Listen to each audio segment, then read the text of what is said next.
para huwag manglulupay-pay. Sa 1 Thessalonians chapter 5, verse 16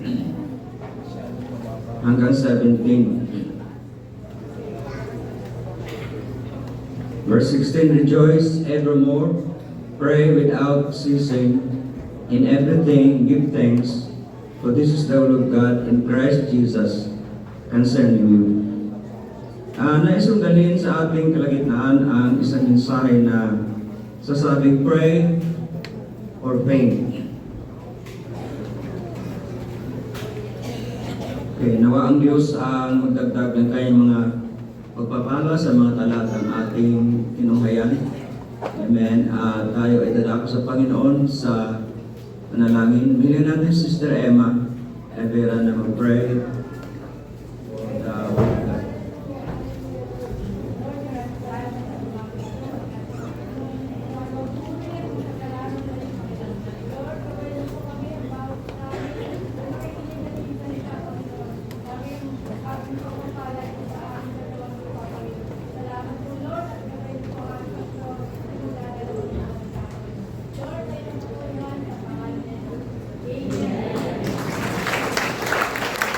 Salamat po kayo. Sa banal na kasulatan, pag tunghayan natin ang tungkol sa paglilingkod natin sa Diyos, may mga ilang bagay na sinabi na dapat nating gawin lagi. Una ay yung magalak kayong lagi. Rejoice evermore. Rejoice in the Lord always. And again, I say, rejoice. Ang isa ay palagi ang magpapasalamat sa Panginoon sa lahat ng bagay. Sa lahat ng bagay, tayo dapat magpasalamat sa Panginoon sapagkat ito ang kanyang kalooban. This is the will of God in Christ Jesus concerning you. At ang talatang binasa natin ay nagsabing, men ought always to pray and not to faint. Pag sabi natin na lagi, hindi yun ibig sabihin na paminsan-minsan lang. Okay, once a week lang o once a month. Kung tayo nasa loob lamang ng bahay sambahan. Pero pag sabing lagi, bali dapat iyon ay lifestyle na natin. Amen. Gawain ng isang manampalataya sa pagpaugnay sa Diyos na siya ay laging dadako sa altar ng panalangin. Amen. At hindi ito nahulugan na dadako lamang tayo sa Panginoon pag tayo mayroong pangailangan. Pero ito ay magdako sa Panginoon para sa pasalamatan. Amen. Para sa papurihan at sambahin. Praise God. Sabi ng banal na kasulatan na dapat daw tayong manalangin para huwag tayong magpaypay. Faint. Faint means to become tired and weary, lacking in energy, which could imply the likelihood of getting discouraged or of giving up and losing hope. Kumbaga, pag tayo ay manglulupaypay, ibig sabihin tayo ay manghina, not only physically but spiritually. At kumbaga mawalan tayo ng spiritual na kalakasan na maaaring ito ay sabi tayo ay will go through times of discouragement na nawalan tayo ng pag-asa at maaaring tayo ay ayaw di magpatuloy sa paglilingkod sa Diyos. Sa Daniel chapter 7 verse 25 ay nandito ang ito ay isang hula tungkol sa darating na Antichrist na ang isa sa kanyang mga gawain ay he will wear out the saints of the Most High. Pag sabi itong wear out, I think sa pagkasalin sa Tagalog ay lilipulin, pero ang ibig sabihin dito ay para pagurin, guluhin, apihin, at bibigyan siya ng maraming mga kahirapan at maraming mga stress. He will oppress God's people until such a time that you will get tired and weary, na makaranas kahit ng mananampalataya ng parang burnout o exhaustion. Ito ay maaaring physically, emotionally, and mentally, and spiritually. Kaya nga maraming mga mananampalataya na hindi nakapagpapatuloy dahil sa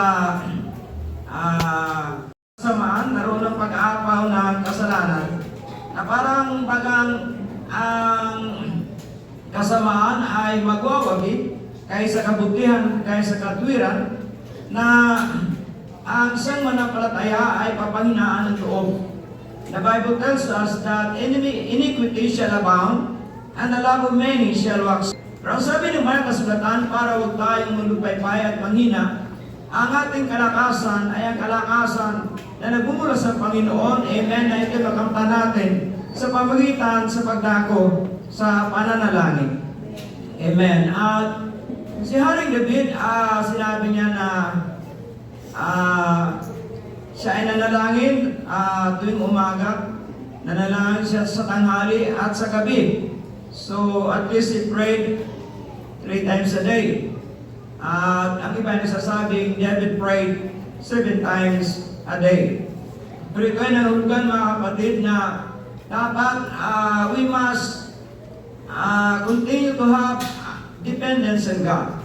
Amen. Na tayo ay mag-maintain ng prayerful attitude, ng ating trust, ang ating paniniwala at pananalig, panampalataya, ang puso pagpapasalamat ay lagi nasa Panginoon.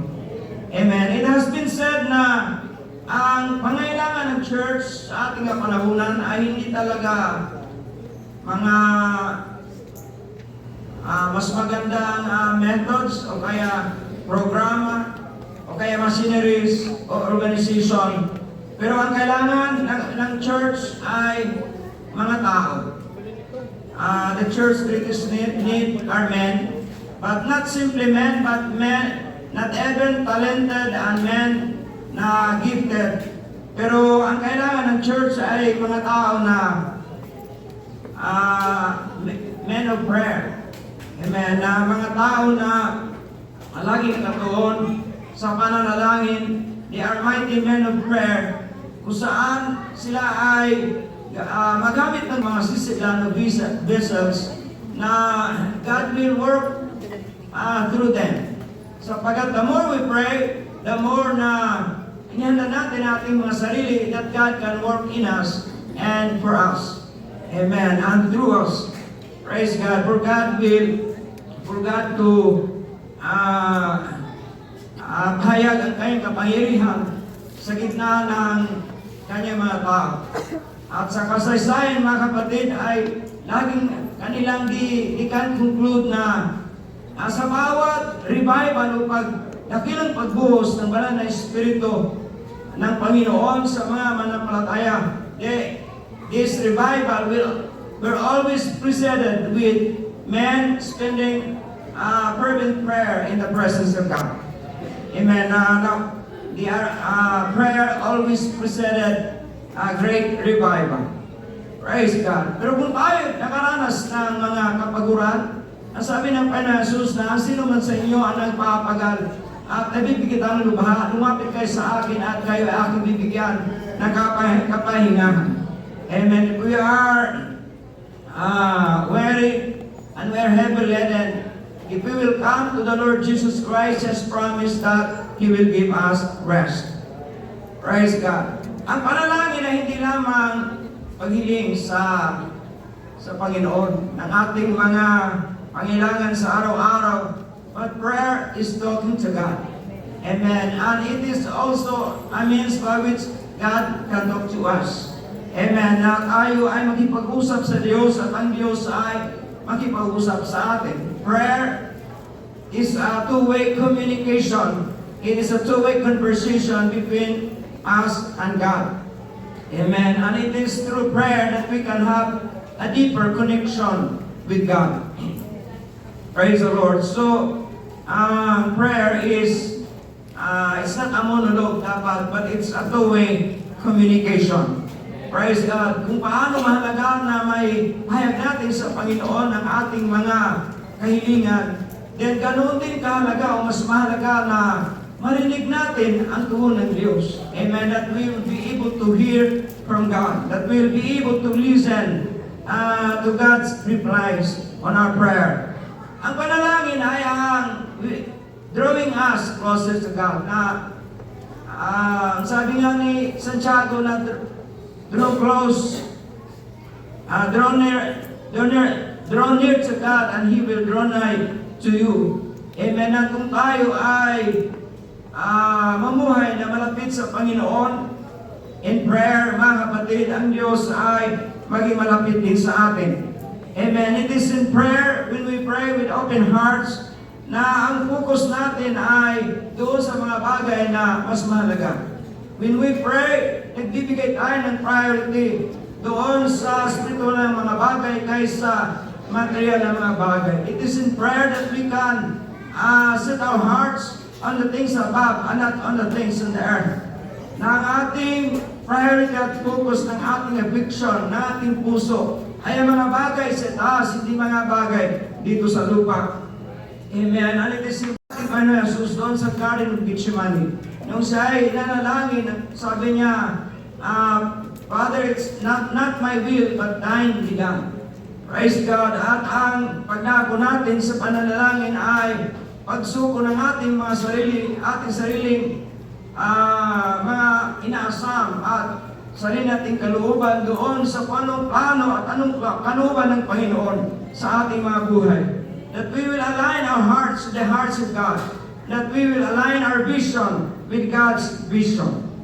Amen. Sa panalangin, mga kapatid, nakatanggap tayo ng kalakasan sa ating mga kahinaan, lalo na pag tayo dumadanas ng difficult times. We can receive strength during difficult times.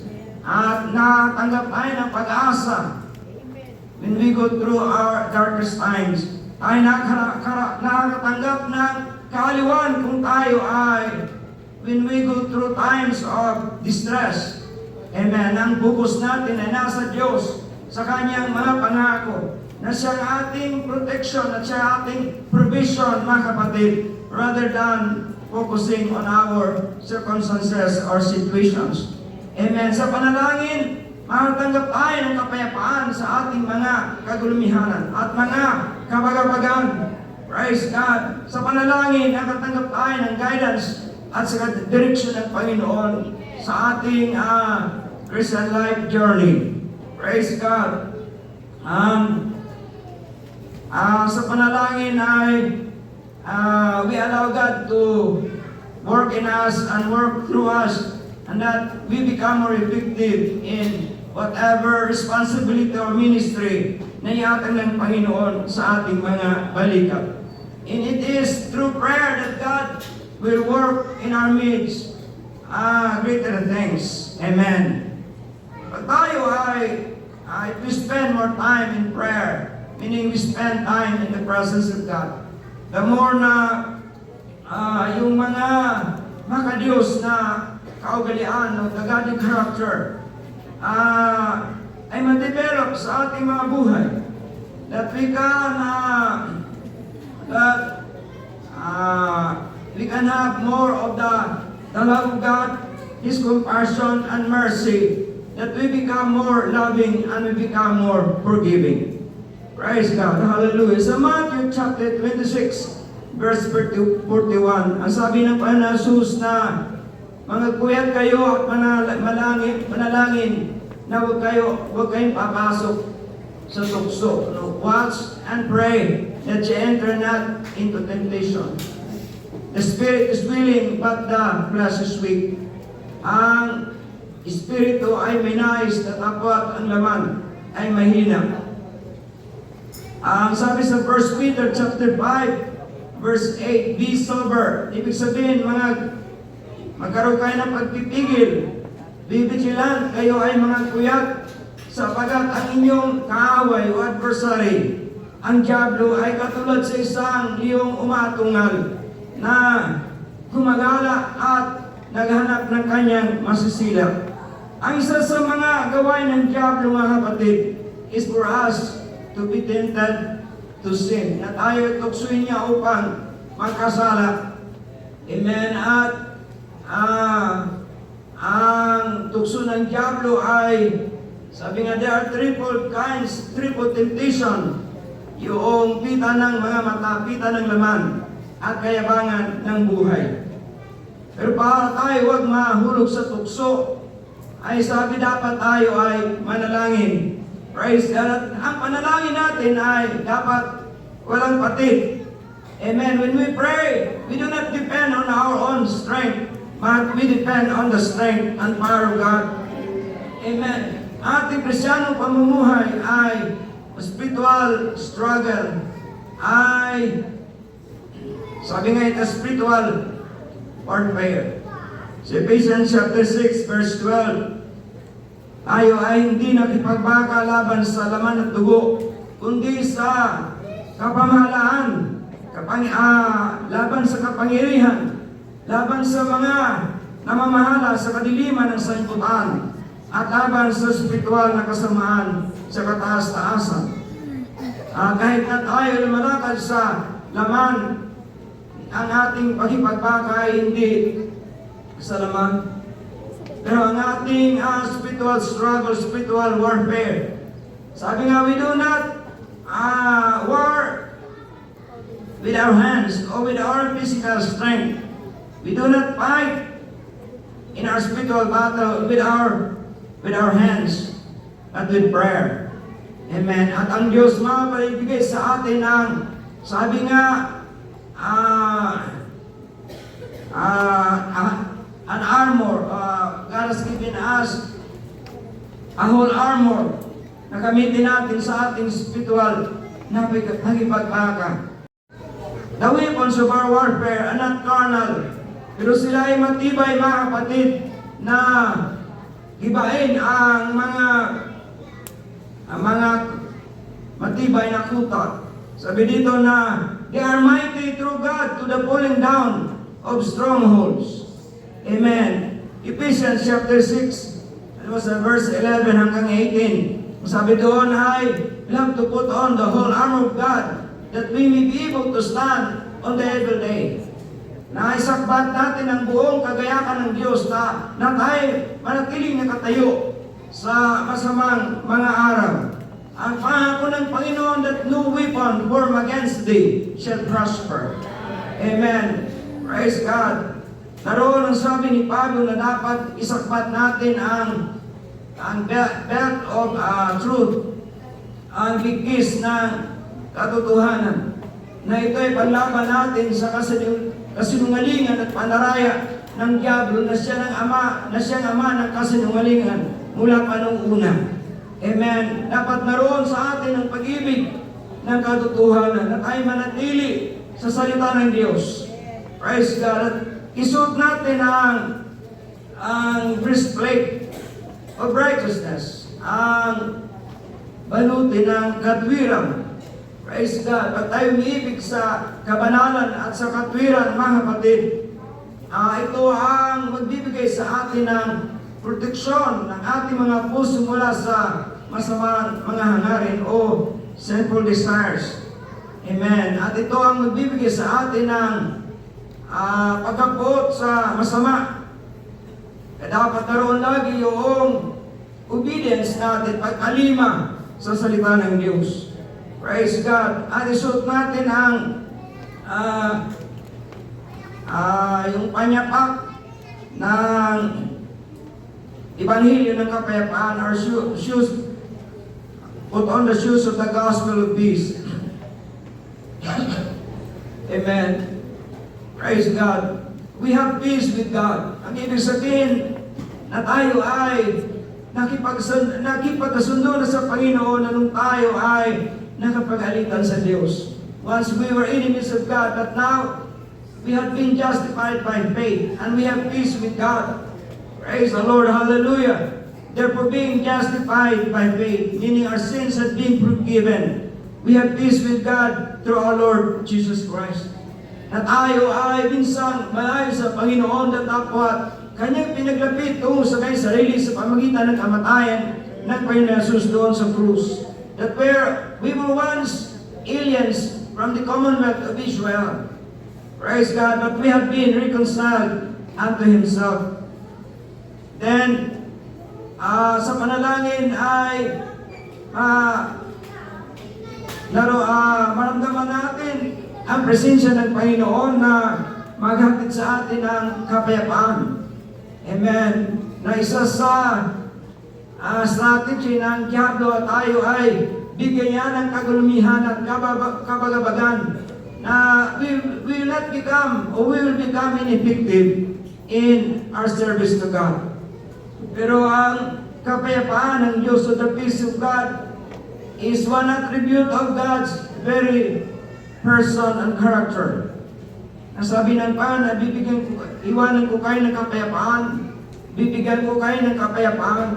Isang kapayapaan na di kayang bigay ng sanlibutan, ni kaya kunin ng sanlibutan. Praise God. Pag tayo mayroong panyapak na ebanghelyo ng kapayapaan, it keeps us grounded as we stand firm in our faith.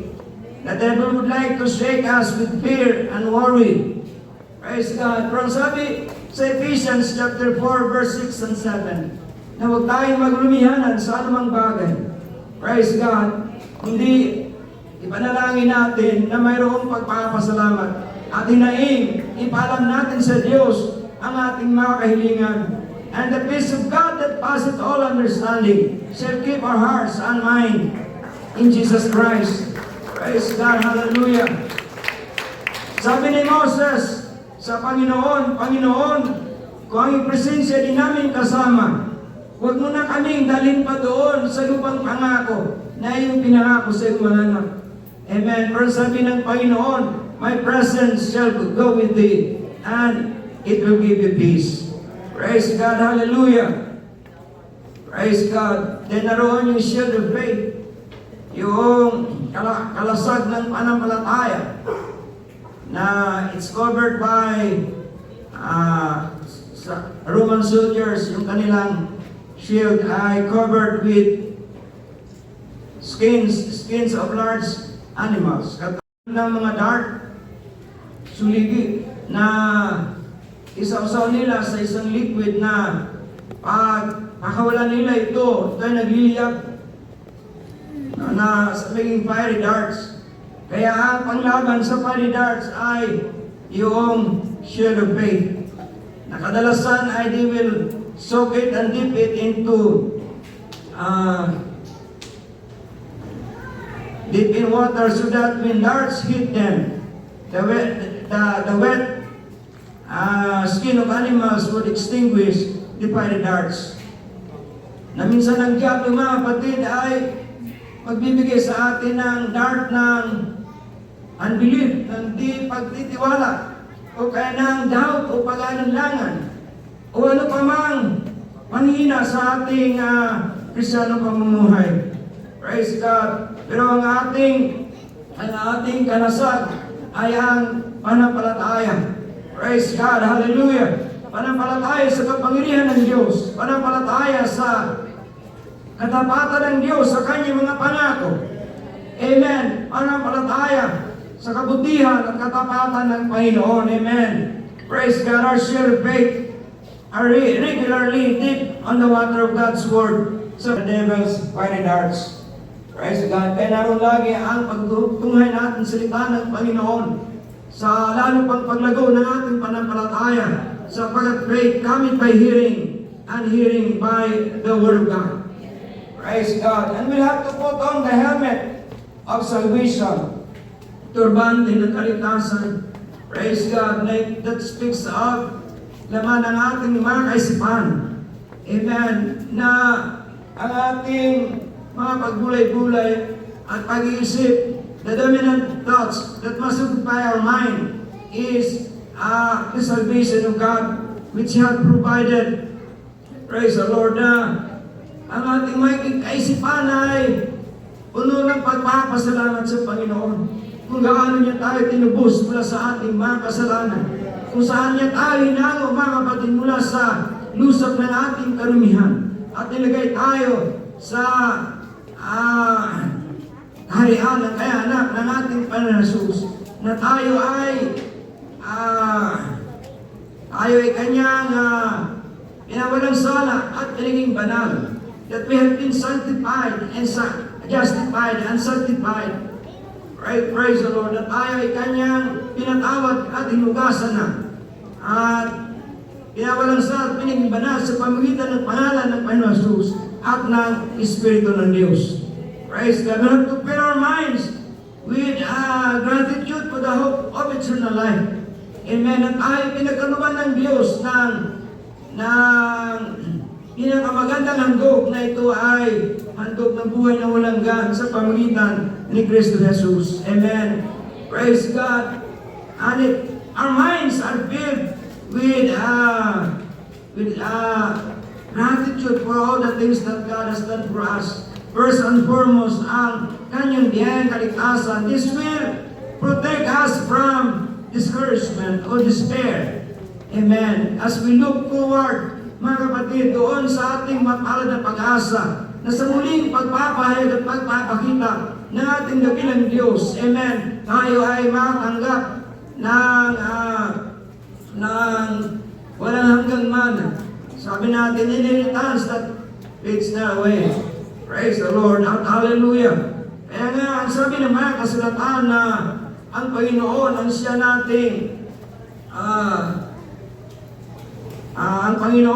nating ilaw at kaligtasan. The Lord is my light and my salvation. Of whom shall I fear? Amen. The Lord is the strength of my life. Of whom shall I be afraid? Praise God.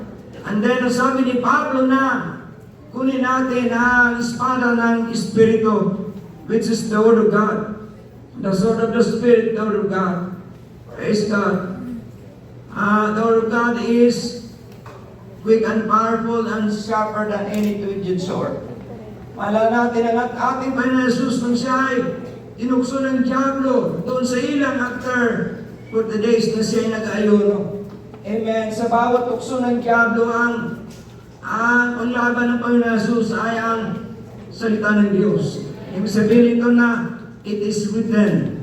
Amen. Sabi ng Panginoon Jesus sa diablo na it is written. Man shall not live by bread alone, but by every word that proceeded out from the mouth of God. Amen. It is written, thou shalt not tempt the Lord thy God. It is written, thou shalt worship God, and Him alone thou shalt serve. Amen. Tayo ay mayroong panglaban sa ating spiritual na pagpagbaka ang salita ng Panginoon. Our hearts are open in receiving spiritual understanding ng guidance ng banal na Espiritu, mga kapatid, sa salita ng Panginoon. In prayer, makatanggap tayo ng tinatawag na divine illumination, that God will give us a greater understanding of spiritual truth. Praise God. Everybody say amen. And after putting on the whole armor of God, Ephesians chapter 6 verse 18, praying always with all prayer and supplication in the Spirit, being watchful to this end in all perseverance and supplication for all the saints. Amen. Tayo ay manalangin ng lahat ng panalangin, all forms of prayer. Amen. It could be a prayer of repentance. It could be a prayer of petition. It could be a prayer of intercession. Amen. A simple praise, thanksgiving or praise and worship. Amen. Praise God na habang tayo ay naglilingkod sa Panginoon na as we persevere in our worship, in our service to God. O tayo nanalangin, amen, ay naroon naroon ang pagpapalaala ng Panginoon sa atin na in our Christian life, hindi ang sarili nating kalakasan at katalino at kakayanan, amen, ang mahalaga, na maaaring tayo magtagumpay sa ating spiritual na pagipagbaka, kundi kalakasan at kapangyarihan na mula sa Panginoon. The Lord is our strength. Amen. The Lord is our refuge and strength. our very present help in time of trouble. Amen. The Lord is our defense. Amen. Praise God. So we draw power from God in prayer. A life without prayer is a life without power. Amen. Ang buhay na walang pananalangin ay buhay na walang spiritual na kalakasan. Praise God. Mabait ko minsan na pagdadala ko sa Panginoon sa panalangin. Hindi na mahalaga yung eloquence, ang kagandahan ng pananalita. Amen. Kundi ang mahalaga, mga kapatid, ay how earnest we are and how fervent we are in our prayer. Amen. That we must always be fervent in prayer. And the prayer, the effectual and fervent prayer of a righteous man availeth much. Amen. Praise God. Ibig sabihin, it is a prayer. Heartfelt, wholehearted, passionate. Amen. I think si Mahatma Gandhi nagsabi na, it is better in prayer to have a heart without words than words without a heart. Amen. Sa ating mga panalangin, sa ating pagpupuri at pagsamba, ay dapat hindi lamang ito mula sa ating mga labi, kundi mula sa ating mga puso. Amen. Pag tayo nanalangin, hindi lamang ito going through a weekly ritual. Amen. But it is a prayer communicating with God from our hearts. Amen. Praise God. At ang pangako, Panginoon, inangako na kayo niringgin ang ating mga panalangin. Call unto me, and I will answer thee, and show the great and mighty things which thou knowest not. Amen. Hallelujah. He said, call upon me, and I will answer him. I will be with him in trouble. I will deliver him and honor him. Praise God. Ang sabi ng Panginoon Jesus sa Matthew chapter 7 verses 7 to 11, na humiling kayo at kayo pagbibigyan. Maghanap kayo at kayo makakasumpong. At kumatok kayo at kayo ay pagbubuksan. Ang sinumang humiling ay bibigyan, at ang sinumang naghanap ay makakasumpong. Ang sinumang kumakatok ay kanyang pagbubuksan. Amen. Sabi ng Panginoon sa mga Hudyo na kung kayo ay kung ang inyong mga anak ay humingi ng itlog, hindi nyo bibigyan ng bato. Kung siya ay hingi ng isda, hindi nyo bibigyan ng ahas. Kung kayo na mga masamang mga ama ay marunong magbigay ng mabuting mga bagay sa inyong mga anak, gaano pa kaya ang mga natin sa langit na ibigay ang mga mabuting mga bagay sa mga nagsisihiling nito. Amen. Praise God. Hallelujah. But when you come to prayer, amen, sabi nito na dapat we'll have to pray in faith. And whatever you ask in prayer, you will receive if you have faith. Amen. And if what we ask is according to His will, kalooban natin ay ayon sa Kanyang kalooban. Praise God. Ang sabi na tayo ay hindi nakatanggap, sabi hindi tayo hiling, he have not because he asked not. Amen. Dahil Panginoon Jesus mismo nagsabi na dapat tayo ay humiling sa Kanya. Praise God. Prayer is a need, finding a voice. Amen.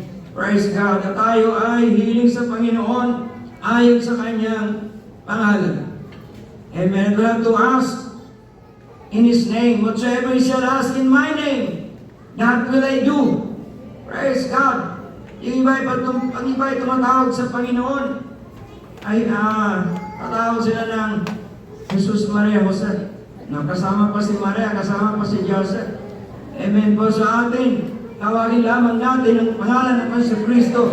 Sapat na, mga kapatid. Amen. There's power in that name. Praise God.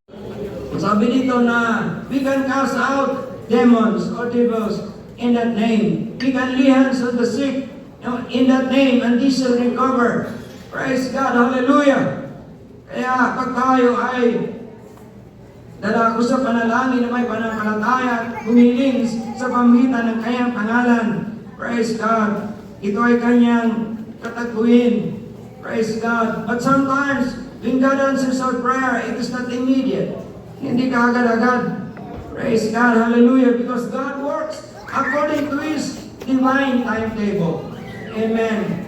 Praise the Lord, hallelujah. Guys ng Panginoon that will have to develop patience. Praise God. Wait on the Lord. And I say, wait patiently on the Lord. Praise God. Sabi nga na ang Panginoon ay tutugon sa ating panalangin ay 4 na klase. Ito ay yes kung ito ay kalooban niya. No kung hindi niya kalooban. Pangatlo ay wait. Sapagat mayroon siyang takdang panahon. Pangapat ay kaya mo na yan. Praise God. Hallelujah. Minsan ay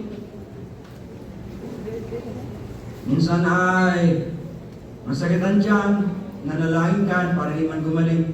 Praise God. Lagay mo lang ng mansanilya, gagaling na. Okay, uminom ka lang na mainit na siya. Gagaling na. Ang Diyos minsan ay binigyan tayo ng kapalinuhan na sa ating siling pamaraan ay matugunan ang ating mga pangailangan. Praise God. Everybody say amen. Amen. Praise God. If God will say wait, let's just continue to trust the Lord for the wisdom of His ways and His plans. Amen. Pray always. Ibig sabihin, lagi tayong manalangin, tagulan man ng tag-init, mga kapatid. Praise God. Anumang panahon, anumang sitwasyon, maaaring wala tayong pangailangan, we can still come to the presence of God simply to thank Him and to worship Him. Praise God. Prayer includes thanksgiving. In everything, give thanks, for this is the will of God concerning you. Nabasa ko sa Facebook, may isang tao na talagang he tried to save money. Nag-ipon siya mga kapatid para makapagpatayo ng sariling bahay sa kanyang pamilya. 2 araw na lang before they will move in, nagkaroon ng earthquake at gumuho yung kanyang bahay. Amen.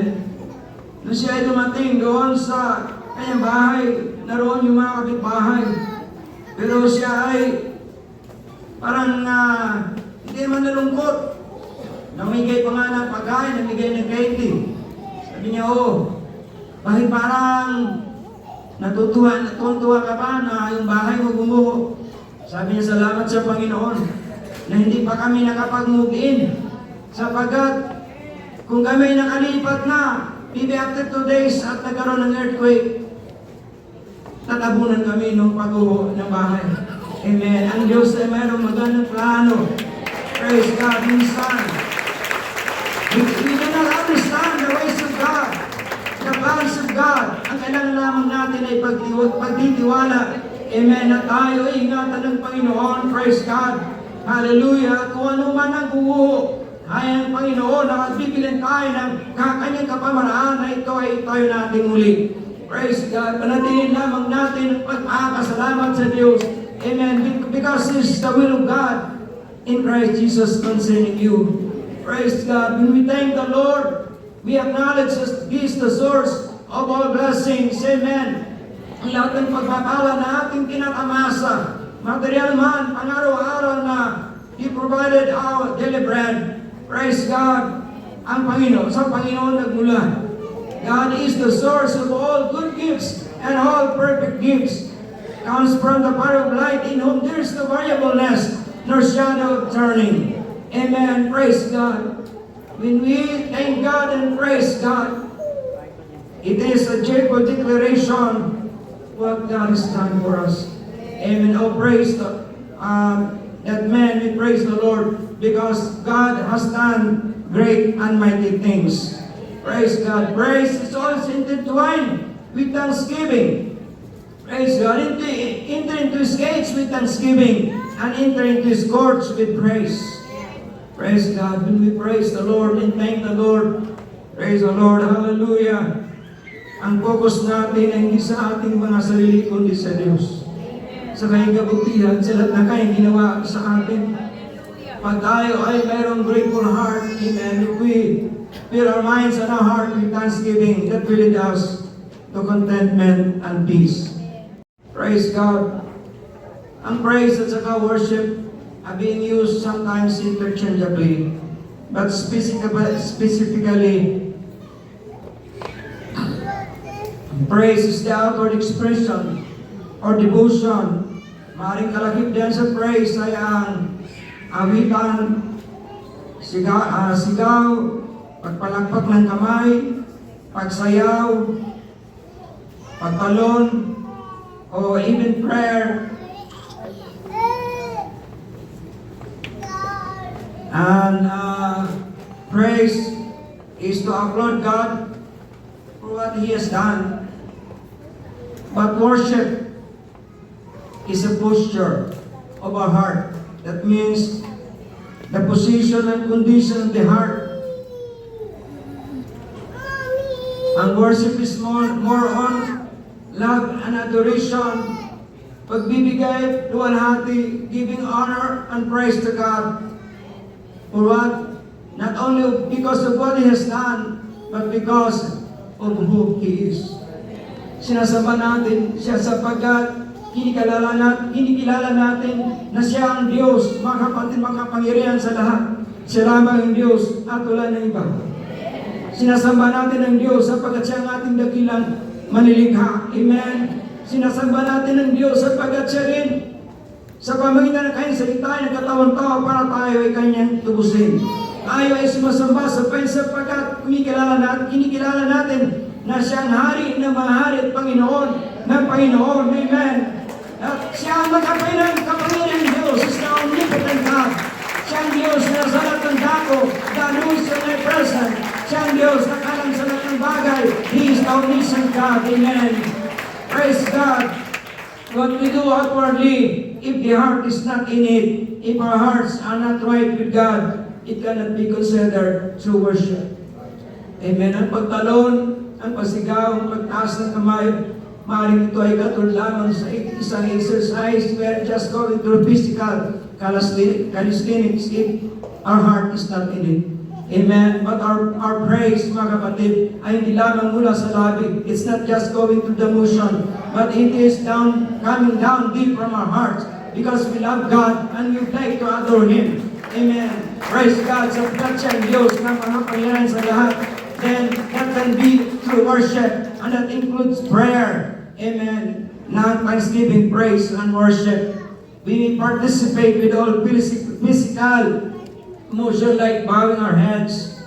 Amen. But in order for it to become worship, it must be done with our hearts bowing humbly in the presence of the Lord. Ang lifting of our hands, mga kapatid, will be nothing without a heart that is submissive and obedient and fully surrendered to the Lord and His will, laying our lives down in sacrifice in the altar of service. Worship is loving God with all of our heart and with all of our soul and with all of our strength. Amen. Praise God. Hallelujah. Hallelujah. That speaks of submission to the will of God. Praise can be a part of worship. Thanksgiving can be a part of worship. But it must go beyond praise. Because praise is something that is reserved to God and Him alone. For surrender every part of our lives in His control. Kaya din sinasabi na ito ay pagkilaat pagtanggap na siyang hari. Ibig sabihin, lahat ng kingdom sa ating mga puso must come down. Or else, if there's one kingdom that is not surrendered to God, then He is not King at all of our lives. Amen. If He is not King of everything in our lives, then He is not King alone. He is not the King of our lives. Praise God. Kung mayroon mong hinahanap ang Panginoon sa mga kapatid, ay ang tunay na manamba. No, God is looking for true worshipers. And yung sasamba sa Kanya sa Espiritu at katuhan. Because God is a Spirit, and he that worship Him must worship Him in spirit and in truth. Praise God. Sa ating panalangin, ang Panginoon Jesus ay nagbigay sa atin ng halimbawa. Tinuro sa kanyang mga alagad yung tinatawag natin the Lord's Prayer. That we should open with thanksgiving and praise and worship sa Panginoon. Sinabi niya, you pray like this, our Father, who art in heaven, hallowed be thy name. Thy kingdom come on earth as it is in heaven. And it should lastly, dapat may kalakip na, for thine is the kingdom, the power, and the glory, forever and ever. Amen. Praise God. When we come to the Lord in prayer, mga kapatid, ito ay pagpakiwatig na sa ating mga sarili, tayo ay may mga kahinaan. Sa ating mga sarili ay lahat ng bagay, hindi lahat ng bagay ay magawa natin ng paraan. Mga kasulatan na nothing shall be impossible to them that believe. Because we are serving a God who is able to do exceeding abundantly above all that we can ask or think. Just come before the presence of God humbly. Amen. Kung tayo magmamataas sapagkat wala tayong dapat ipagmamataas. No, sa ating mga sarili, we have come to this world with nothing. And we will also go out from this world with nothing. At anumang mayroon tayo from birth to death, ay sa Panginoon lahat nagmula. Praise God, hallelujah.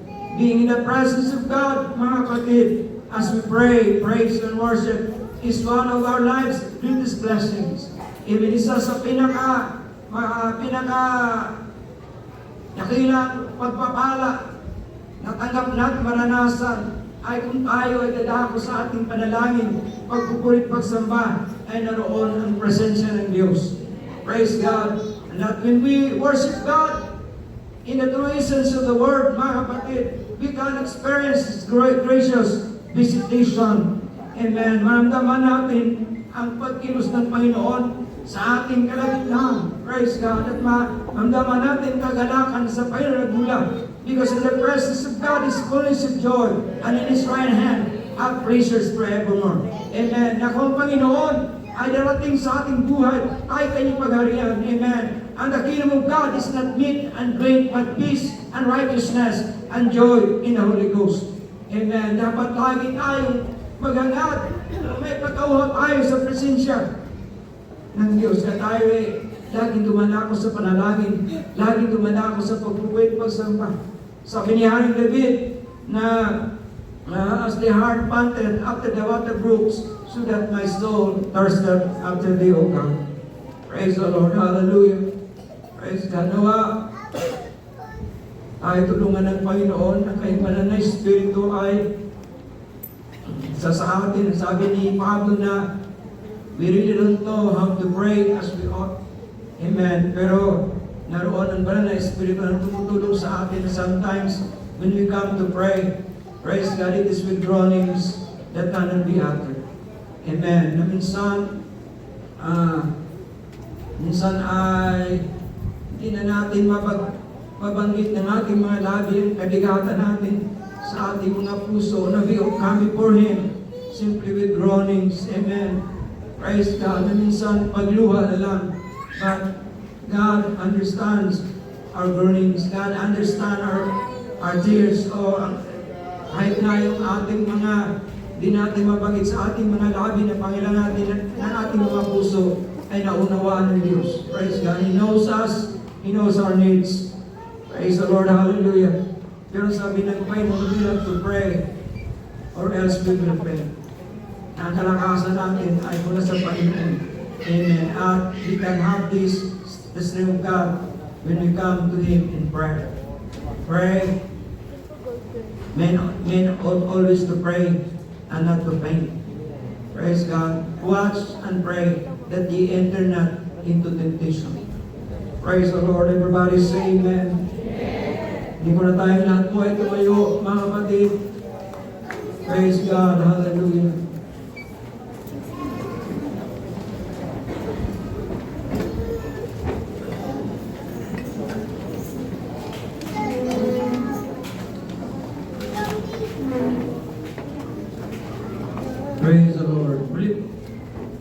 ba, muli tayong dadako sa presensya ng Panginoon, maybe make another commitment, will become consistent in our prayer life.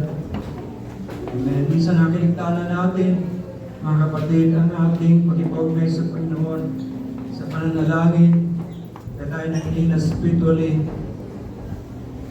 Minsan tayo ay natutukso sa mga masamang gawa. Sasarakulangan natin ang pag-ipaugay sa Panginoon. Hallelujah in prayer. Praise the Lord. Hallelujah. A singing church is a happy church, but a prayerful church. But a praying church is a powerful church. Praise God. Hallelujah. May God raise up mga spiritual warriors sa lugar na ito, that men who knows how to pray, who knows how to touch the throne of God. Amen. We thank the Lord sa ating pananalangin, and we can come boldly into the throne of grace, that we may receive grace and mercy in time of our needs. Praise the Lord. Hallelujah.